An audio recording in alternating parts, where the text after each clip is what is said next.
Wir laten dich niet in de steek. Het laatste woord, zo wie dat huurt op de 11e van de 11e, is Peppy aan dich. Heer Spelde, accordeon.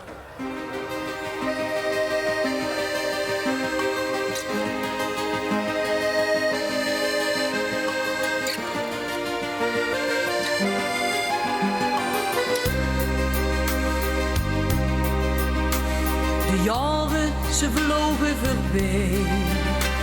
Die beelden, ze bleven mij bij. Van papa, mam, mijn ouders hoes.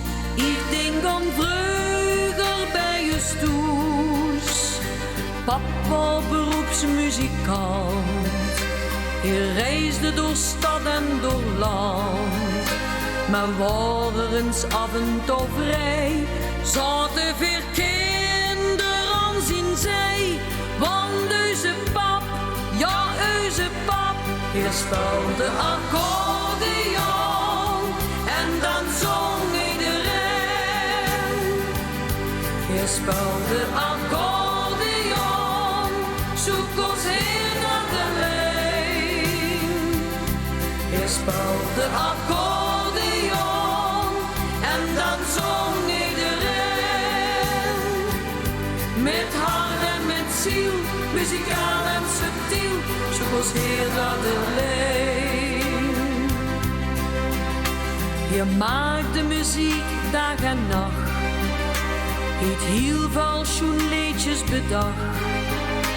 Die zingen de lui toch zo geer, al heel veel jaren met plezier.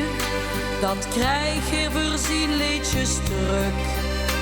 Daarin ligt zijn grootste geluk.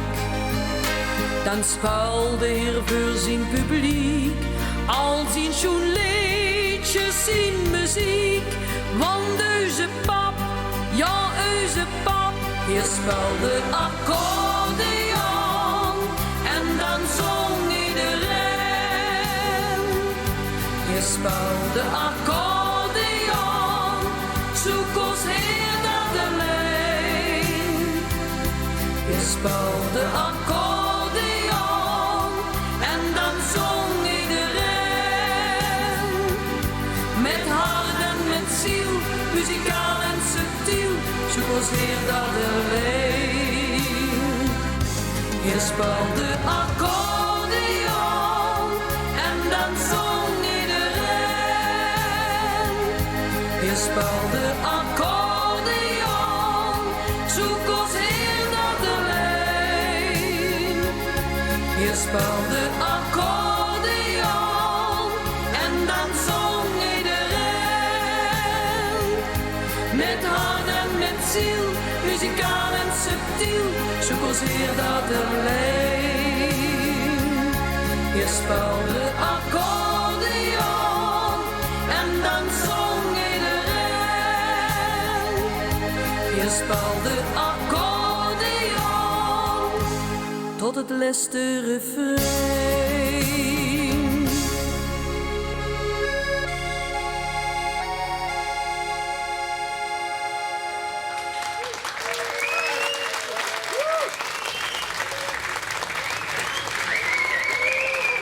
Hey jongens, ik zou zeggen,